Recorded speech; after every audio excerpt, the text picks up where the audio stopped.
Welcome back to another episode of the TitleTown Rundown here on Boston Sports Zone. He is Kyler Quelch. I am Joey Matroni, back with you to talk everything in the world of Boston sports on this Monday, June 22nd, as we have done with all of our episodes where we cover everything. Let's start with the Boston Red Sox. And we've got two series to talk about since our Bruins offseason outlook podcast dropped, which if you haven't seen, you can go take a look at on the Boston Sports Zone YouTube channel at sportszone_BOS. And then all of our short form clips will also be on X or Instagram and TikTok. The X is at TitleTown Pod, and then our Instagram and TikTok you can find at TitleTown.rundown. But now that we've got that all out of the way in terms of socials, let's move on to the Boston Red Sox. They get a surprising series win against the Seattle Mariners most recently after being swept by the Toronto Blue Jays. And Kyler, I think it's almost a microcosm of the season because every time we see this Red Sox team play, you don't know what version of the team you're going to get because in one series, you get pretty easily swept by the Blue Jays, and then the next series, you take 2 out of 3 from the Mariners, who are a solid team, especially on the pitching side. And you had some tough matchups throughout that series that you were able to take advantage of. But a lot of that stemmed from the pitching success for the Red Sox, as we saw Ranger Suárez take a no-hit bid into the 7th inning, and then Connelly Early also had a solid 6th inning start.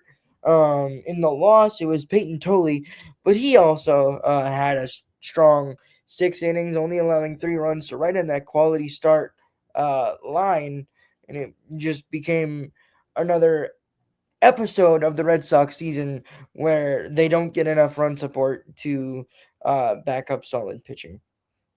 Yeah, I feel like I'm Bill Murray in Groundhog Day. I know I make that reference a lot, but I feel like I wake up and it's the same day, Joey. Like, oh, the Red Sox, they gave us a promising flash. Oh no, they just got swept. It's kind of like the same note and the same tune, just keep continuing to play, if you will.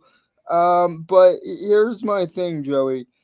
When you have a team that had a little bit of promise last year and you're missing your top players, sure, you're missing your top guys, and guys haven't been healthy all year. Like Romy was a contributor last year. Roman Anthony, who everybody was looking at to perform like Jesus Christ, from an ownership perspective, uh, has been on the shelf longer uh, than anything really should be. And Garrett Crochet, who you relied on and was the number 2 guy in the Cy Young voting, had one horrible outing and went on the injured list. I'm okay if you use the term disabled list. It doesn't offend me. But we can have that conversation another day. Certainly, he's been out too. And having that leadership of Crochet, I think, would be huge for this team. But you're coming off a guy having a few guys who had career years or had decent years. You should have sold high on Duran. You should have brought in Joe Ryan when you had the chance. You didn't want to give up prospects, and you didn't want to bring in premium bats when you did upgrade your pitching. Like Suárez has been a great move for them, Joey, as a pitcher. Great move. Great move. Contreras offensively has been great, but who else is going to join him in the band? He isn't a good enough singer to be a solo artist, if you will. And I'm just wondering, like, within Red Sox ownership in particular, why are you all of a sudden thinking about having your scouts go in person and watch certain guys or watch games or do whatever tasks that they're supposed to do? Why are you spending on this now when you were the worst in the league? And why do you think that is where you should cut your costs? Yeah, I mean, it's a really interesting aspect of it because it seems so simple that every team just kind of does it automatically, and you realize how analytically driven um the philosophy of the team is. But I wanted to go back to you mentioning some of the issues or challenges that have come along with the roster this season. And I think at the outset of the year, you saw a situation where you were looking for guys to really take a next step that really haven't been able to impact the team very much this season.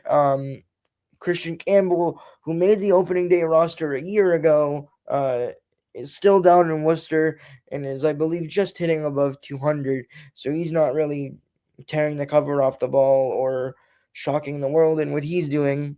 And then you have another guy to take a look at in Tristan Casas, who is another really interesting story, not only in like his personality on and off the field, but the sort of impact that he's had, and then he had a devastating injury um, during his last full season and during his most recent consistent year of play that took him out, and he hasn't come back really since then. He's now finally trying to get back to a normal like swing progression in terms of ramping back up, but you were looking for guys to make impacts on this roster to make them a good team backed by the pitching, and offensively you haven't had those guys do that in Campbell and Casas. And then you had Brian Bayo, who was penciled in to be um, a big part of your rotation, also now down in Worcester trying to find himself. So there are still so many question marks in what seems like you're getting closer and closer to a lost season, where there's a chance you can end up anywhere from 15 to 20 games below 500 at the trade deadline, which leads me to say that you have to sell. If you get that deep in the hole, there's no reason by any means that you should be adding to this team. And I think you have to be purposeful with how you add too, Joey, to your point. But I wanted to add a couple points about the offense. Like Marcelo Mayer defensively has been great. Durbin, who we will talk about in a second with the series recaps. He kind of, I joked that in my summary of the thing that he found a way to to hit. He figured it out. Like for one series, he figured it out. But like you're seriously not getting enough production from this group. And I'm wondering, are we talking about Campbell the player or Campbell the soup? Because I think they both make their money and they're both cooked. But I think I think when you look at it, that this, you know, I look at these series, right? And I don't even really have the ability to watch every single game or whatever.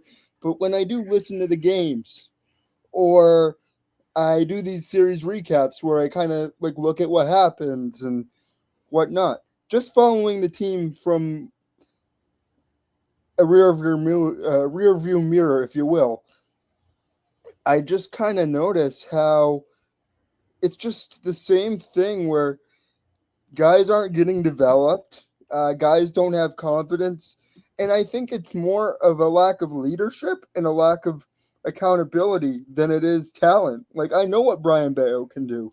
I've seen it. I've seen what Roman Anthony can do when he's healthy. I've seen what Garrett Crochet can do as the number 2 pitcher in the American League last year. And yet, there's more and more injuries and doctor's notes and the need for Campbell soup than there is for Christian Campbell to be in the major leagues. And I'm just wondering, how do you, because like there are teams like the Rays and the Brewers who don't spend a lot of money, but they know how to develop their players. And their And they guys play a certain style of just baseball to play go along good with that. baseball. They just play fundamentally sound baseball. There's a way to develop pitchers and win with pitching. There is. Look at the Rays. The Rays, very good at that. Brewers, very good at that. Kyle Harrison, looking great in a Brewers uniform. Drohan as well. in a Brewers uniform, looking very good. Mizorowski or whatever his name Yeah, is. you're right. You got that, Jacob Um, Mizorowski. he Let's just pitched his best game of his career. Like, don't you think at some point, if ownership isn't going to invest big money, that they would at least get guys who can at least develop and evaluate players effectively? Yeah, and I think that they are gonna be looking the next part of the decision that has to be made in terms of how you approach the deadline is what kind of moves are you trying to make. Bob Nightingale reported over the weekend that they would be looking to shop Aroldis Chapman, Jarren Duran, Wilson, possibly Willson Contreras, and also Sonny Gray, and all of those options are veteran guys, with Duran being the guy who has a little bit more time left in his major league career, obviously, but he's 29, maybe 29, possibly turning 30 this year. I'll double check that age as we continue here. Jarren Duran is currently 29. Yeah, I had that right. Okay. But anyway, in comparison to Gray, Chapman, and Contreras, he will have more to contribute to teams down the road if they can figure out how best to use him. But he has really had ups and downs throughout this season as well. But this is a long winded way of saying the Red Sox have to figure out what they're looking to get in return for all these guys. Are you looking to build your prospect pool? And I'm lesser looking to build the prospect pool because you have young guys in Franklin Arias down in Portland, Christian Campbell still looking to become a part of the major league Don't mention roster. him. Don't Uh, mention him. We've and seen what he looks like. and then yeah, okay, but it's only really year two of really focusing on him at the fringe of the major league level. But anyway, and then you have Roman Anthony when he comes back, and maybe Marcelo Mayer gets moved in one of these deals at the deadline, but if not, he's here to stay for at least another season.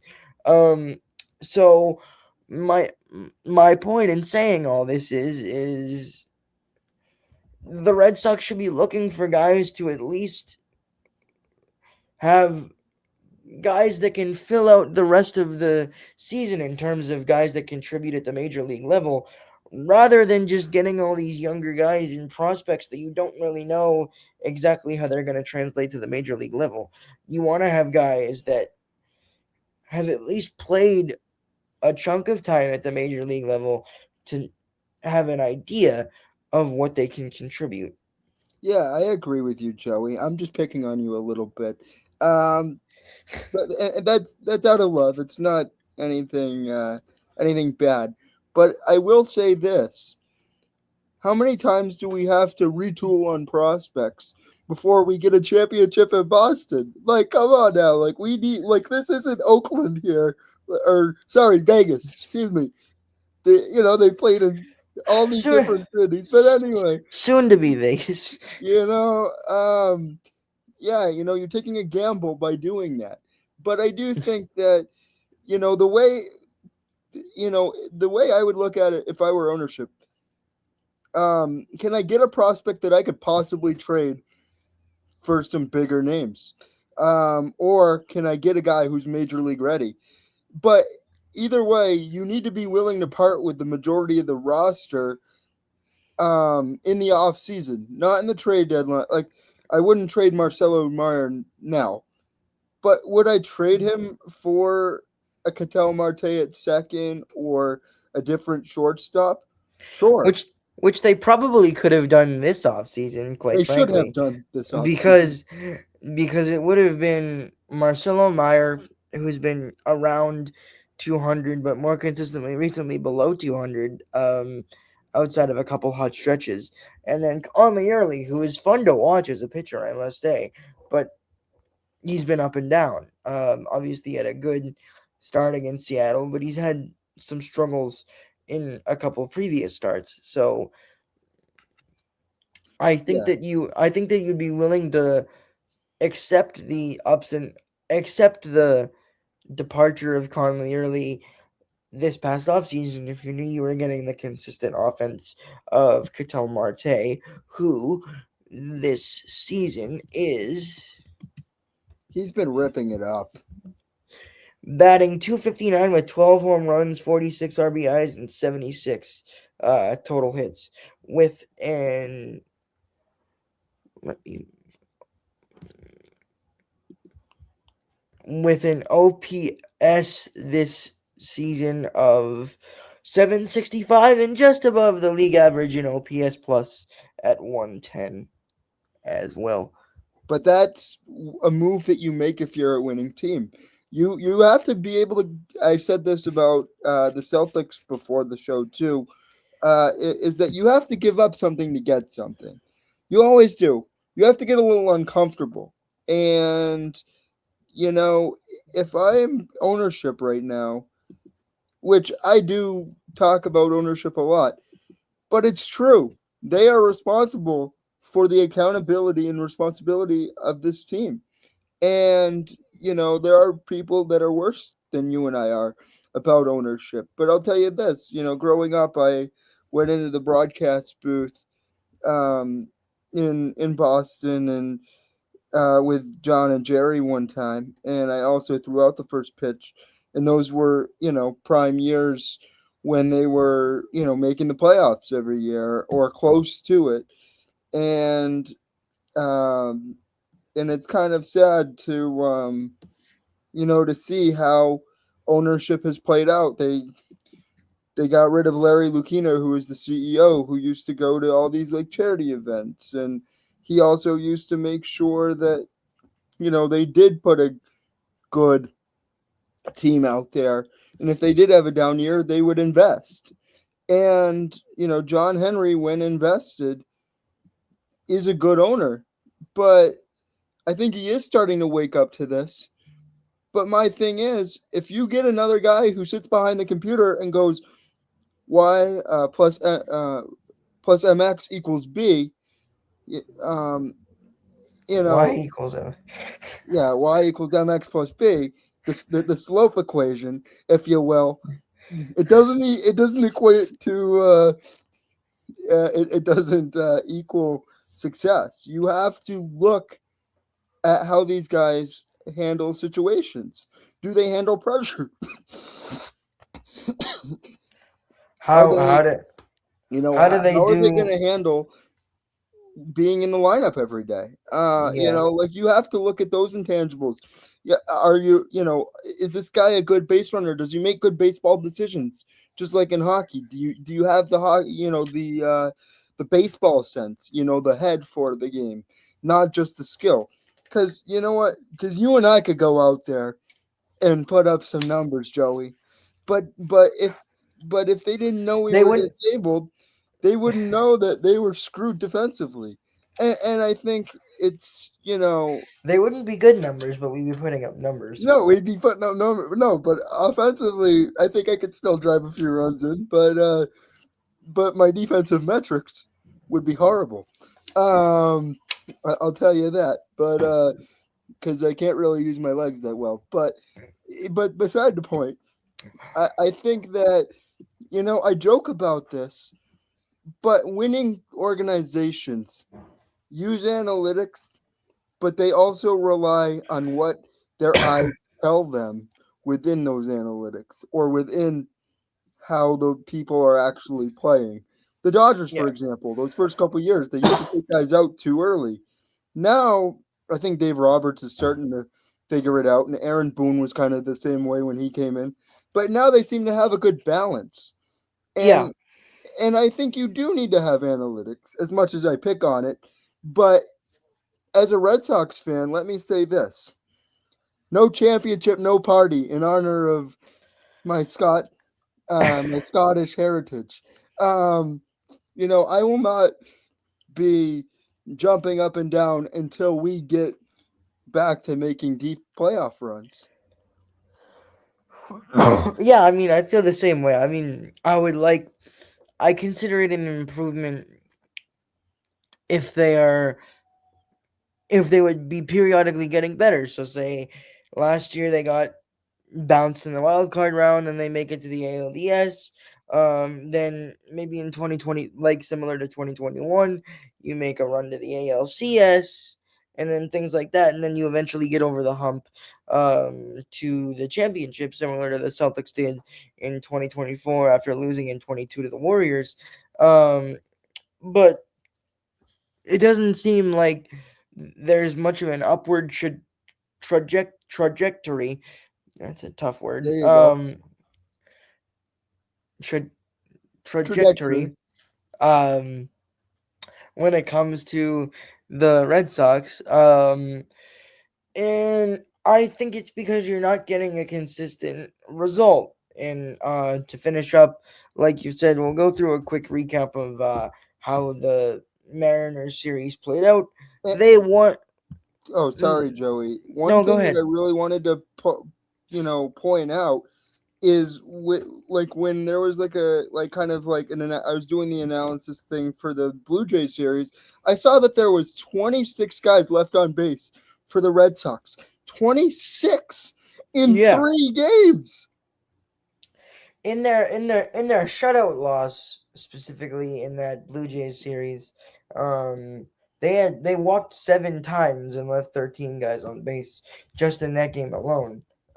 So hitting with runners in scoring position has been something we've talked about throughout the duration of this podcast, um, even prior to joining BSZ. So um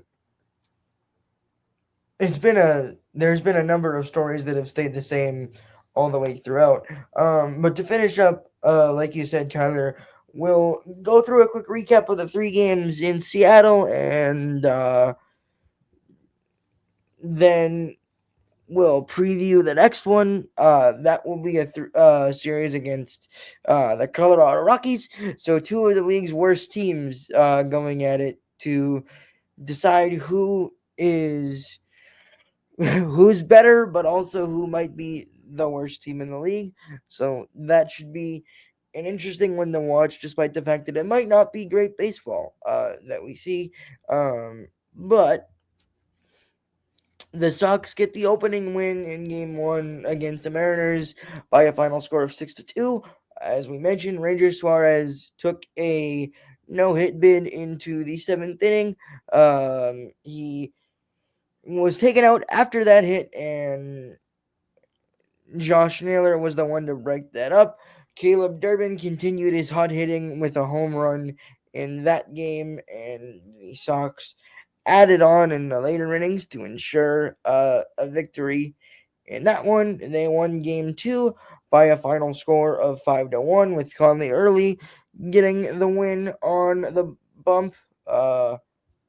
Marcelo Mayer, who I was talking about his streakiness as a hitter, he had his career high in RBIs in Game 2 in the 5-1 win with 3 RBIs en route to the 5-1 victory.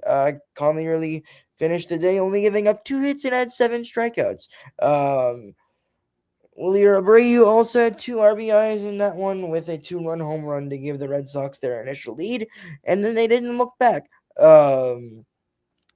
And then in Game 3, the lone offense from the Boston Red Sox came via a Nate Eaton home run in an eventual loss in Game 3. And unfortunately, it was too much to ask of the Red Sox to come away with a sweep in that one.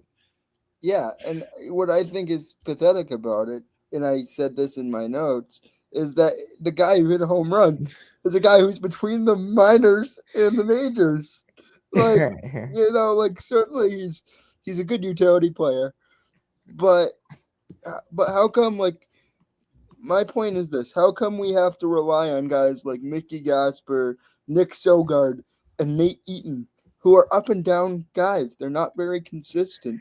So what does that tell you about your team? Your offense is horrible. It's you know what? Your offense is being compared to the team you're playing tonight, who hasn't gone to the playoffs in Lord knows how long, and and their best year was the year that the Red Sox beat them in 2007, when I was a preschooler, and it ages me a little bit.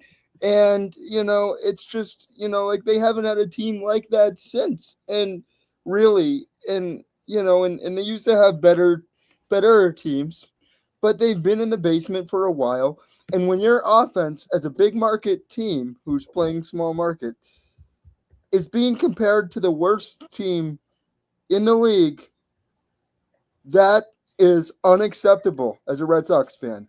Like that is almost as bad as it gets. Like it's almost like John Henry needs to hear the words "You suck" as an owner.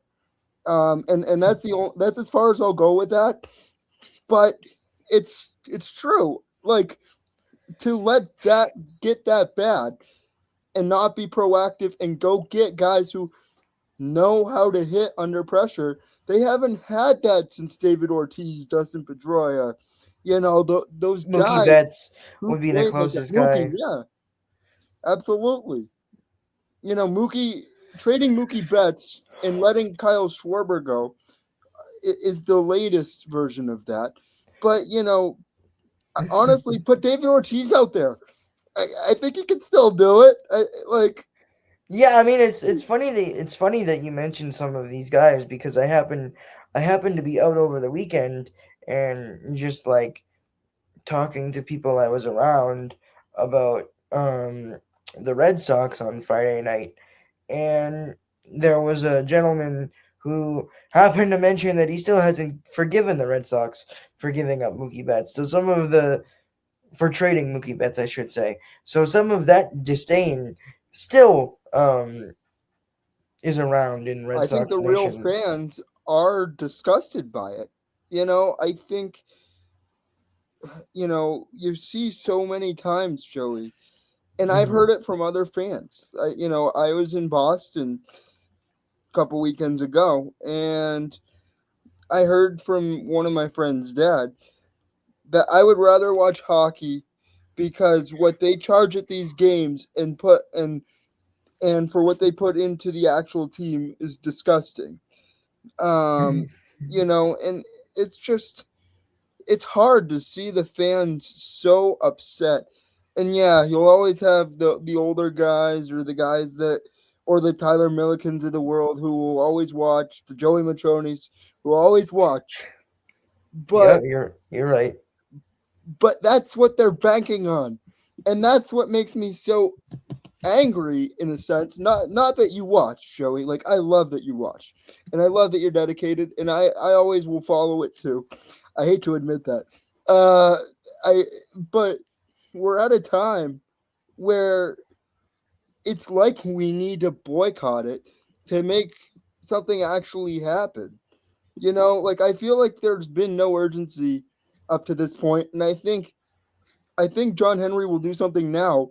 But I was even, listening to some content today and like listening to some of the shows and whatnot on the radio, on my computer, and Hmm. they're even talking about. Or I read an article about how they're talking about how there's so many conflicting reports of these injuries, and they're not even communicating with the players on when they're coming back. Players don't even know what's going on. So I think it's not a failure as much on the field as it is a communication issue amongst the organization. And I think that's a bigger problem than not having talent because if you don't have talent, you can overspend for it. But now you're really going to have to overspend because it's like you're where the Patriots were a couple years ago, where nobody wants to come to Boston now because of how things have been. So now you're going to have to spend when a guy would, look for 90 million, you might have to give him 100. Yeah, and we might be seeing a few of the final starts of Sonny Gray in a Red Sox uniform as he'll toe the slab for the Sox tonight in their opener against the Colorado Rockies, I hope he goes and to the Dodgers. as if they need any more help. But we'll get into that concept actually very quickly in our NHL segment, which will get started now. And I actually have some breaking news to begin that segment before we get into the offseason moves. We talked in our at the end of our offseason outlook about Patrice Bergeron having his number retired for the Boston Bruins this upcoming season. And the news keeps getting better for Patrice Bergeron as he's now been elected to the Hockey Hall of Fame class of 2026. So Yeah, there we go. wonderful timing by the Boston Bruins there. He is told he's being sent up to the Raptors, and shortly after there, he finds out he will be immortalized in the Hockey Hall of Fame. Just very quickly, like we talked about at the end of our off season pod with Marcus, Bergie was a huge part of our childhood fandom of the Boston Bruins. He was a perennial Selke finalist every year for the top defensive forward in the league. He had so many big moments for the team, and he's still very much around the team. So it's nice to see that his recognition is being highlighted once again, and great to see that another Bruin will be headed into the Hockey Hall of Fame. Yeah, absolutely. I mean, not only on the ice but off the ice, he kind of reminds me of David Ortiz with the Red Sox organization, where he was recognized not only in the organization but in the NHL for his ability, his athletic abilities, but also his ability to be human. And I think that's something that gets overlooked too, um, sometimes. But I think when you look at it, he was kind of that clutch guy for them too. So I think Yeah. he really does remind me. He's like the Canadian version of David Ortiz on skates, but he just is cemented in our history, not only in Boston, but in the NHL as well. So congratulations to Patrice Bergeron. Yeah, absolutely. I'm sure that that environment when his number is retired in the Garden this year, and also when his eventual Hall of Fame speech happens, will be great for. Let's bring the Scots back for that. That's a good idea. Let's bring the Scots and the Canadians together. Why not? That's a good Yeah. pick.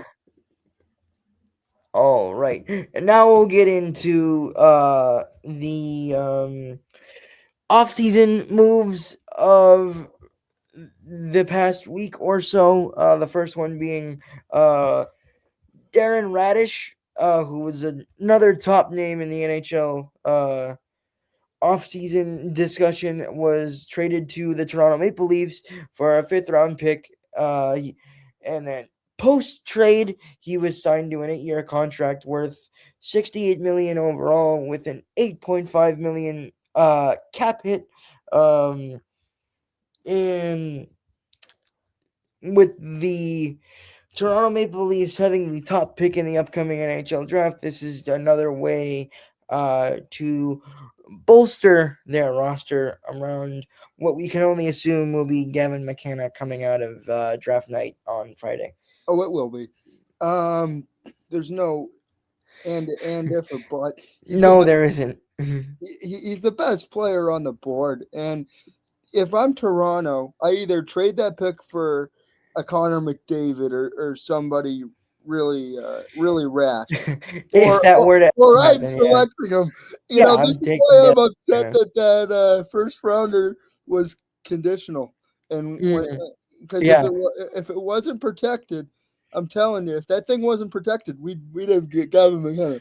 But anyway, Yeah, uh, but but beside my little point about that, I like this move, and I actually included it because when we were talking about it originally, we were going to talk about the other piece of news, but I thought that this needed to be included because this is also within the division.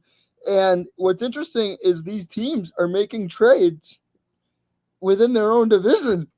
Like it's crazy, but to me that this is happening. But for the Leafs, I love this move. I wish that If like seriously, if Boston was interested in getting a defenseman, why couldn't they have given up a fourth round pick or a fifth rounder next year for this guy if that's all it was going to be? Because he had his career year last year, scoring 20 plus and goals, and he was a shutdown defenseman for Tampa. He had his best year, but I love this move for them because they need another defenseman. Carlo really hasn't worked out for them, which I'm glad we got rid of Carlo. As much as we need to work on our defense. Thanks to Toronto for Fraser Minton. Yeah, Minton and another first rounder that I'm mad about isn't McKenna, but whatever. Everybody feels that way as a Bruins fan, though. If you're a Leafs fan, you're like, thank goodness we at least have that pick. But we won that trade, but I do think that this was a huge addition, and it was an 8-year deal that they took on, so he would be 38 when the deal was over. That's a little risky, but you know what? Yeah, but I Considering that mean, they have a group that is growing, they have a younger core than they did before, and they're kind of had to kind of retool it. It makes sense, like having a guy that long term is going to be there. And if the last year or two isn't great, then so be it. And it's only 8.5 million cap hit, so that's a good move yeah, I overall. mean, they'll have a veteran guy now in Radish that can stay there until he's 38, and like you said, it might not be the best down the end portion of that contract, but you know that you're gonna get Darren Radish for the rest of the majority of his career. So, and he can be someone that can bolster that blue line for however long he is playing at a high level. So, At least you have a top four defenseman, if not a top defenseman. So that really helps you. I wish the Bruins would have gotten into these talks a little bit. He is from Toronto though, so serves him right. But yeah. good riddance on that one.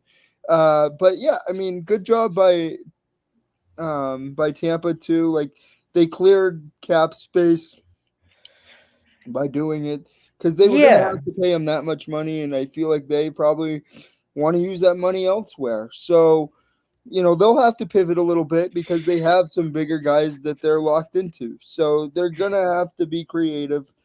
But like you said, but like I've always said, the Lightning always figure it out. So I'm not too worried about that. Like last year, they had that problem, and Darren Radish came out of the woodwork. So they'll figure it out, but good for him. And this makes the Eastern Conference even tougher. I feel like it really gives Toronto that edge on defense. So Yeah, and from a Toronto perspective, I don't think they're that upset about having to give up a fifth round pick. I think no, that I would do that that in a heartbeat too if I was that offered that. that for them, I think, was a really easy decision, and they get Darren Radish to be a part of their defense for the foreseeable future. So a good move on Toronto's side, which is only going to make the Boston and Toronto rivalry that much tougher. But we'll see what the Bruins end up doing with the rest of their offseason.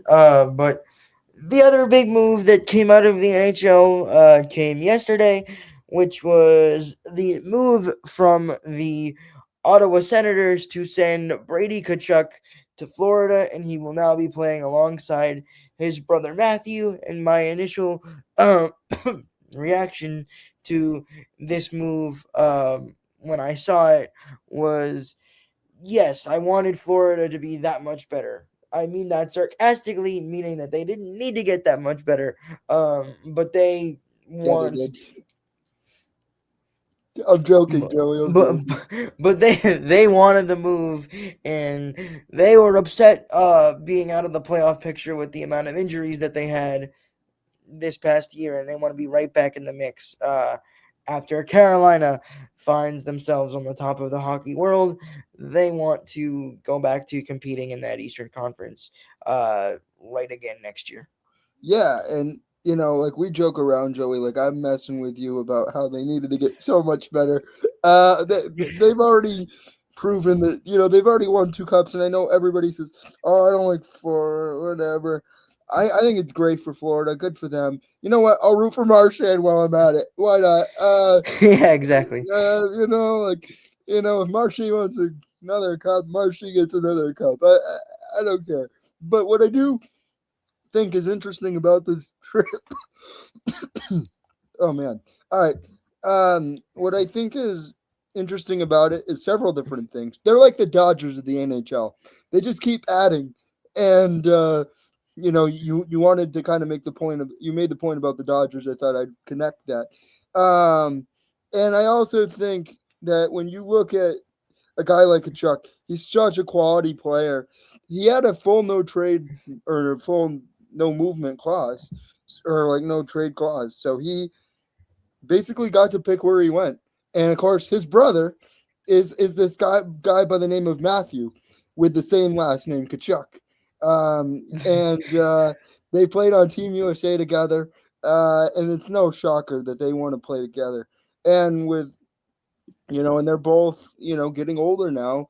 But I think that, Brady, he's still younger than a lot of the guys on that roster that they can kind of build around him. And he's been in Ottawa, which that team's been horrible. For a Canadian team, they should be ashamed. I mean, it's horrible. It's like, just year in and year out. I mean, they started to get better with having younger players this past year, but and they really started to develop as a team. But he only had 2 years left, and he wasn't going to sign an extension. He was kind of like Giannis and Antetokounmpo or anybody else. Dylan Larkin would actually be the better example because Dylan Larkin is in Detroit and he wants out. They've been there forever, in those places that haven't really gone too far, and they want to win. And you look at this trade and it's 3 first rounders and a second rounder. It's nice to rebuild, but honestly, why not use that draft capital to go out and get a proven player or get two proven players or do something? That's what I would do as a GM. I know that Ottawa's probably going to get a bunch of guys, but whatever. I feel like you need, and if you're Florida, you had so many injuries last year, and that's why you were not great. But while this team is getting healthy, you're gonna have Barkov, Marchand will come back, Kachuk on your, in your wherever you want to put him, because that team is so deep. If they don't win the cup next year, I'll be disappointed, because they are so talented. Like it's literally how can you lose when you have that type of team? And so I'm excited to watch that. As a Bruins fan, Donnie, are you in there? Are you making any moves? Because it sounds like the rest of your opponents are in your division are already making moves. So if you're in there, you got to start making moves because you know you're you're already a spot or two back from where you were last year. Even though the offseason hasn't even really started yet and I'm picking on you. But I think that, it's one of those things where they were already in a tough position and they're being put in an even tougher one. Yeah, I mean, I'll echo some of your thoughts. I mean, I already said it's not like Florida had to get that much better. They were already in a good spot. But I like the story that comes along with the Kachuk brothers now playing together. That means their father, Keith Kachuk, who's an NHL legend by himself, doesn't have to root for two teams anymore. Yeah, their Uh, poor mother who used to have to root for one and then another. Now they don't have that problem. So But yeah, no, I think that brings a fun extra factor to this deal, and I'm glad that you brought up the Olympics and Team USA because they were a huge part. They brought a great energy that made Team USA fun to watch. They get past Canada, get the gold in this past Olympics, and now they get to go. Now they get to play together at the NHL level. Like you said, I don't think Brady was getting to a cup with Ottawa, so now he's getting an opportunity to um, get deeper into the playoffs alongside his brother Matthew with Florida. It's an interesting time for me for Ottawa to make this deal, especially considering what they got in return. Um, Ninth they overall, they get the ninth 25th over. overall. Yes, they get two first round picks in this draft, and then a 2029 top 10 protected first round pick and a second round pick in 2027. But I say this meaning that it's big to give up a guy the caliber of Brady Kachuk and not get an NHL caliber player in return for any team, let alone looking at Florida Panthers and how many good core players that they have. And does this mean that Ottawa is comfortable moving backwards, even though they just made the playoffs this year? Despite running into the buzz saw that was the Carolina Hurricanes, but they still made it there. So there's something to be taken away from that. As I just indicated, head scratcher. Uh, Yeah.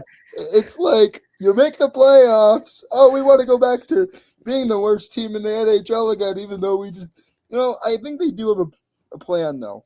Like they got to, like, but why not, like, try to trade for somebody else or, like, or if you have guys that you're really interested in, target them. You know what I mean? Like in the draft, if you really feel like there is a guy in there that can really help you right away, my thing is they just set themselves back 2 or 3 years by making that trade. Unless they nail these upcoming draft picks and feel like the But it guys takes are. time to develop them, so Yeah, you that's what set I'm saying. yourself Like back. you have to Because at get. best, you're gonna have somebody up at the end of the year, but Mhm. what are you going to do at the beginning? Who's going to headline this team? You traded your captain as well, so I'm wondering how that dynamic's going to work out. Yeah, they could have an upcoming year similar to the Bruins where they don't assign an official captain and just have multiple associate captains, similar to how Marco Sturm approached this season. I do have a Um, question for you though. sure. What does this tell you about the Bruins off season? What move do you think they should make? Um, I think, and I echoed this as well in our off-season outlook podcast, which you can also find on Boston Sports Zone YouTube. It seems like the more likely move is for them to make a trade rather than the free agent pool because as we discussed with Marcus, it's not the deepest free agent pool of all time, so you're limited into what you can find. But dreamland for me would be acquiring Jason Robertson and putting him alongside David Pasternak in whether or not Morgan Geeky stays there too on the wing, we'll find out. Uh, what kind of role is James Higgins playing this year? Like, if he takes a leap, is he going to be playing with those top guys? That's a really interesting um, thing to take a look at. But offensively, Jason Robertson is the dream. And then you also do need to bolster up the defense in some I honestly form. think John Carlson. If you want to do it inexpensively, John Carlson for a year. Yeah, I think that Carlson is kind of that He's that veteran guy. the equivalent of like the acquisition of Pat Maroon a couple of years ago that the Bruins had, just being that veteran presence in the defensive core. And I think that in terms of guys you're looking to move on from, Mason Lohrei is the one that sticks out for me. But if you're gonna get rid of Mason Lohrei, like Marcus said in last episode, you're gonna you can't you need to have some defensemen that can contribute offensively, and Lori is right now, the way the roster is built, the most offensively forward defenseman. Um, so we'll see how it ends up being built. And Um, I've seen a lot of rumors about Zaka and Elias Lindholm both being on the block. yeah, Um, I don't know if we discussed it last episode, but I don't think the Elias Lindholm experiment worked out exactly how the Bruins were hoping. There was a lot of first line center movement this year, and that had to do a lot with Lindholm being injured for a portion of the year. But that highlighted Murat Husnudinov, who I talked about um, oh, that guy is amazing. last week, and he's really fun to watch, especially with the speed that he plays with. And Fraser Minton as well, like we've mentioned. Uh, Exactly.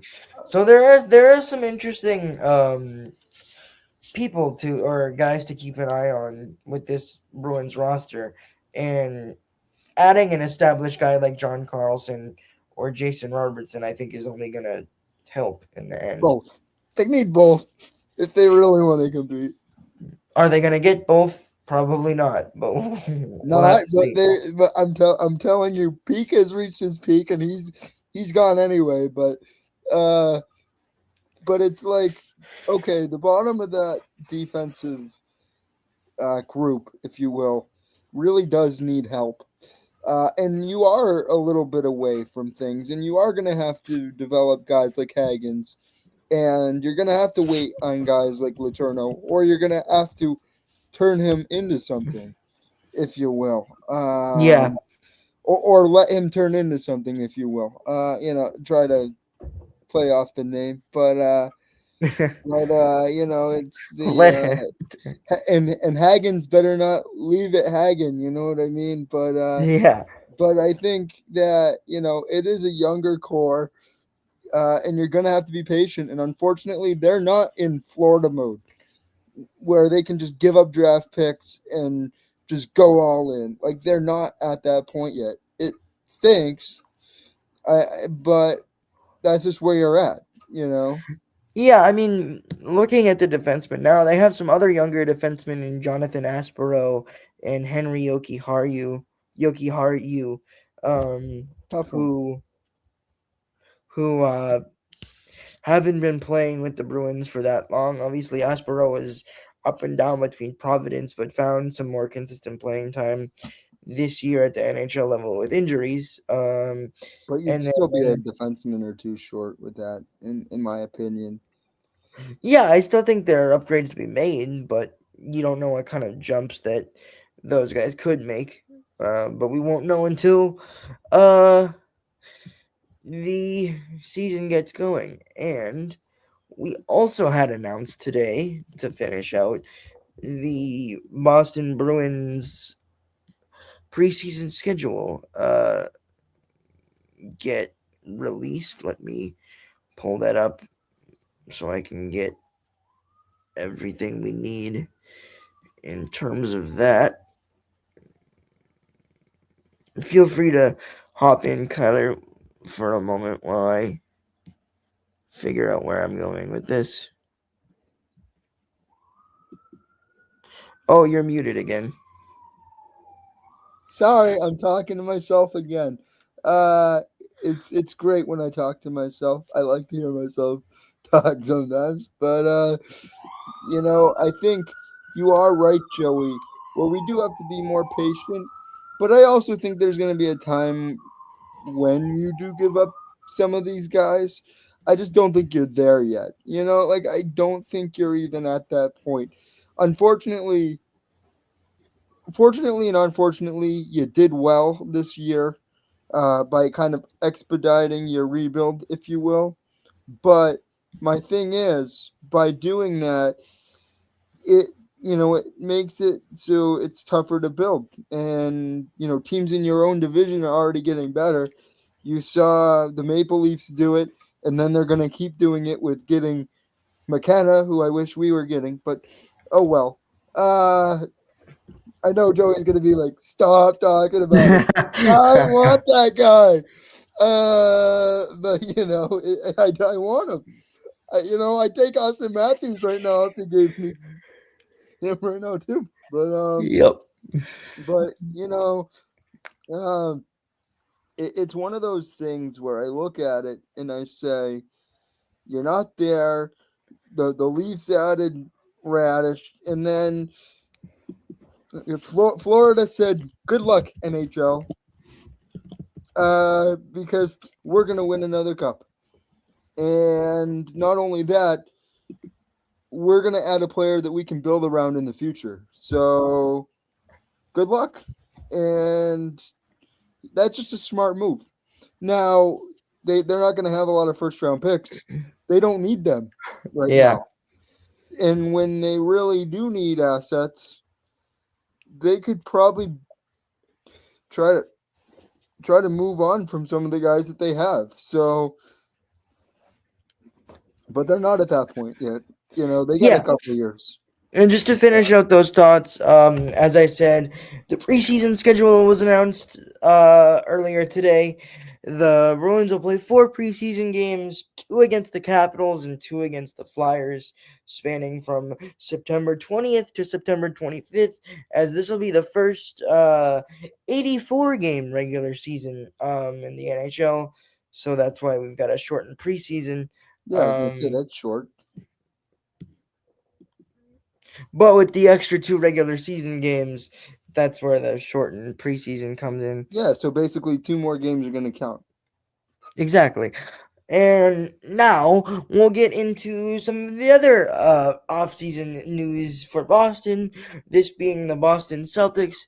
Everybody knows that the main event coming around the Boston Celtics off-season talk is the possibility of a trade for Giannis Antetokounmpo. If you've been following Boston Sports Zone in general, there's been a ton circulating around Giannis Antetokounmpo today.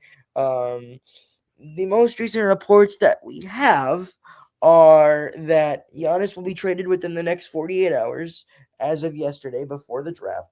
So the draft gets going tomorrow and Wednesday. So we will either have something happen late tonight or sometime before 8 p.m.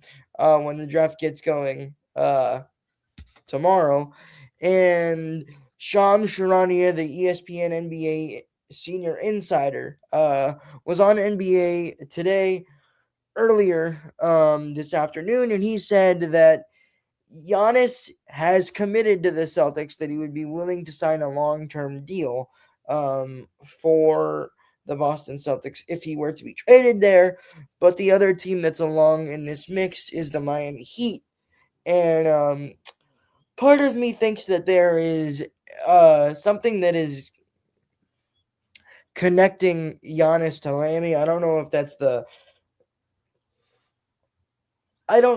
is the lifestyle in Miami that is kind of pulling him there, but I think he'd be more likely to win an NBA championship in Boston than he would be in Miami. And I think, Kyler, what you and I have talked about with this is that Miami would have to give up a lot more of their core to get Giannis, whereas Boston would be a lot more comfortable going with picks, and then they're obviously giving up the big guy in Jaylen Brown. But there's also been discussion that Jaylen Brown might not even be headed to Milwaukee directly in the trade. There could be a third team involved where Jaylen Brown could be the main piece heading back there. Well, first, let me start with this, Joey. There's been so much buzz, going around. And no, it's not me this time. But I will say that the that it's the NBA. Jaylen Brown has kind of seemed out because he led the team all year by himself, and he seems to think that he can kind of be that alpha number one. Mm-hmm. And I think that it's going to be hard to bring him and Jason Tatum back together because he did have to fill those shoes, and now he wants to be the guy instead of the number two guy. So I think Yeah. there is a bit of that, and I think it is unfortunate. But I actually disagree with you a little bit, Joey, respectfully. I think he goes to Boston. I think the Greek freak ends up in green and white. I think he does it. It's a little freaky, but I think the Greek freak ends up in Boston, and I think that it's just one of those things where there's so many different trades that have been proposed, whether Hmm. whether it's Trey Murphy or whatever his Yeah, Murray, Trey Murphy the third from New yeah. Orleans. That would be a separate trade. and Where then like, um, and then also Gobert and White possibly yes. swapping, or Hmm. Nas Reed and White, or whatever that is. It would be a big It would man. be one of the two, but Yeah, it those are would the be two names from Minnesota. it'd be a big man from Minnesota going for a winger, um, going for Derek White in particular, and they seem to really like Derek White. And do I think multiple moves could happen? I think multiple moves could happen. Um, I actually don't think it'll just be Giannis if it happens. Um, I'm kind of in that camp where there's going to be multiple moves made no matter what happens. But Boston has the best trade package, as you mentioned, Joey. Like Tyler Hero is no hero compared to Jalen Brown. Jalen Brown is the better package. And what I've heard is that the Bucks ownership wants a superstar. Tyler Hero might be a hero, but he's not a number one guy on a team. He's a great one of five players. So that's kind of what I would consider the possibility there. And I just think, when you look at it, there's just so much buzz. It's just like AJ Brown all over again. It's like, when's it gonna happen? I'm predicting at 7:59 p.m. Giannis, the Greek freak, Antetokounmpo, goes to Boston. I just think it's inevitable. But I know you disagree with me. But the Heat would have to give up Bam. I like saying it that way. Bam Adebayo. It's better with the Bam in it because but it's like they'd have to give up Bam, and I just don't Yeah, think they would really want to do that. That'd be a lateral move. You know what I mean? it's not to say that I directly disagree with you. I just think that with there being so much talk about the Celtics, I wouldn't be surprised if the Heat kind of under the radar end up with him. But there's been so much talk about what this would do to the Celtics. Um and it would obviously change the play style a little bit. And there's a section of Celtics fans that are like, absolutely, give me Giannis right now. I would have already done this deal. And there's a group of Celtics fans that don't want to split up the Jays. So there's kind of there's a split in terms of the Celtics fans, is I guess what I'm trying to say. Um It's and I 50 think that 50. I think that the talent of Giannis is undeniable, and he gives you um, the size and strength down low that you've really lacked um, recently.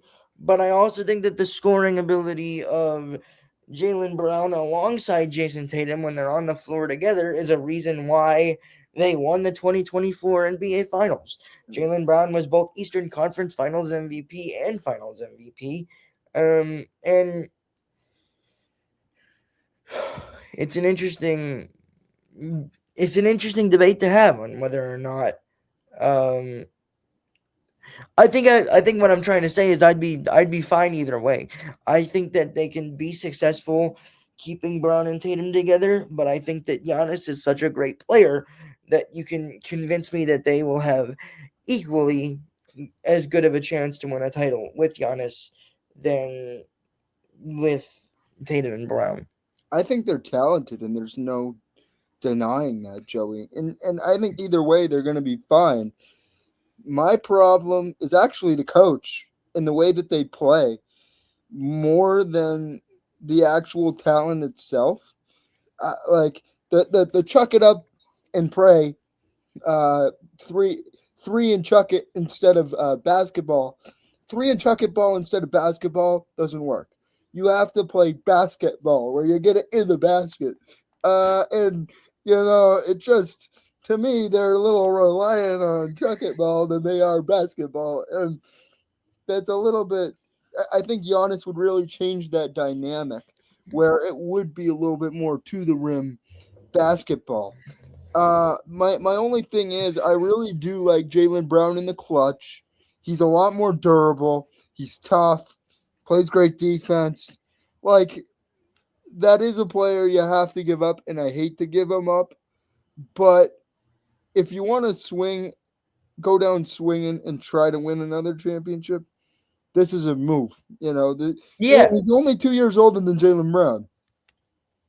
yeah. I mean, he's not. That's a very interesting point too. Is that they're similar in terms of age, and you've got a decade of Jaylen Brown as a Boston Celtic. His time as a Boston Celtic led to a championship for the first time since 2008. So there was some success there, Yeah, and they made two finals, won one, I made it think to that the finals, the Eastern Conference Finals many times. So yeah, I think you're right. I think that I don't want to call Jaylen Brown necessarily selfish, but I think that there is part of him that is ready to um, prove that he can be a number one. But I think Jaylen Brown is more expendable than Jason Tatum. I wouldn't want to trade Jason Tatum for Giannis see, I Antetokounmpo. would, I would. You would go with Jaylen Brown and Giannis as your top two if you could. Honestly, I would. And a lot of people are gonna wonder why. It's the fact that he misses some of those big shots in those big games. I worry about that more than I do about Jaylen Brown's game. I think Jaylen Brown is a better defender. I think he's a dog. He's like Kobe, like he's like Kobe Bryant. He's just tough. Like I like that. Like the NBA is so. Oh my God! He touched me with his fingernail, and it turns into Keeping Up with the Kardashians. We don't need that in the NBA. Like it's like it. I mean, Giannis is kind of that way, but he also is somebody who I think would just want to win, and I think that that would be a good fit in Boston. I just don't think I don't know. I don't really know what the answer is. I know that I feel like Missoula is a zoo in himself, but I think that it's like because I really just don't like the coach. I like the team for the most part. I would add a big and maybe try to get somebody strong. But hey, if you want to go down swinging, and I think Brad isn't afraid to make a big move. Yeah, I mean, He I kind of don't know. reminds me of Red Auerbach a little bit. I don't know how. I don't know how likely a move off of Joe Mazzulla is. I mean, I don't like him. He's a joke. he's gonna definitely start the season as the coach. I would say that if they do make the move for Giannis and it starts out rough, similar to how Ime Udoka did in the time frame where they brought in Joe Mazzulla as the interim coach, maybe you do that again, um, and get rid of Mazzulla if it starts out as a struggle with Giannis as your main guy next to Tatum. Um, but we'll have to see. And It's a risk either way. it Honestly, it is, and I think that the biggest thing is that you can't play 3 and D ball anymore if you do make the move for Giannis because he's frankly not a shooter. So it gets to a point now where he's gonna end up playing like a tall power forward center or a huge small forward type of. I mean, he could really play any position on the court, especially in the era of basketball where there's people call it positionless basketball, where anybody can really handle the ball at any point, with the exception of the centers who are really inside focused, like an Andre Drummond or a Rudy Gobert. But there is so many different ways to run an offense now in the current landscape of the NBA that either Tatum or Giannis could handle the ball. Uh, Derek White or Peyton Pritchard could be a tertiary ball handler in certain sets if I they could be a decided point to. guard in the NBA, Joey. Huh? I could be a point guard in the NBA. But I think that, I mean, obviously, Giannis being the big domino to fall will end up making a lot more moves happen in the NBA. I think if they do end up getting Giannis, it's less likely that I think the Celtics could make a move for a center, but I think it's less likely that they make a move for a guy the level of Nas Reed or Rudy Gobert. I think they could be looking for just another depth center alongside Nemish Keita if they make the move for Giannis. Uh, but that all remains to be seen, and we've got a lot going on leading up to draft night. The Celtics could be without their first round pick if they end up making that move I for hope they Giannis. do it. I hope they do it. Why not? And we've discussed, and our plan is that if the Celtics do make the move for Giannis, we'll dedicate the Thursday episode to the NBA, how the draft played out, how the Celtics look now. Um, but if they end up sticking with Jaylen Brown, we'll do our traditional style of episode, and then we will have a Celtics season preview uh closer to the start of the season in the September, October area, or maybe end of the summer as well as an option. Um and then we've got similar plans for the Patriots as well. We'll get a season preview of them out um in time as well, closer to the start of their season in the fall. But we've got some good plans for the Titletown Rundown here on Boston Sports Zone. Um, I think this is a good episode. We hit a lot of different things happening in the world of sports, especially plenty of connections to Boston. Uh, as I said, we'll be back on Thursday for another episode of the title, or you'll see the episode on Friday. And we'll be back once again for another episode of the Titletown Rundown. Thank you for watching, everybody, and have a great rest of your day.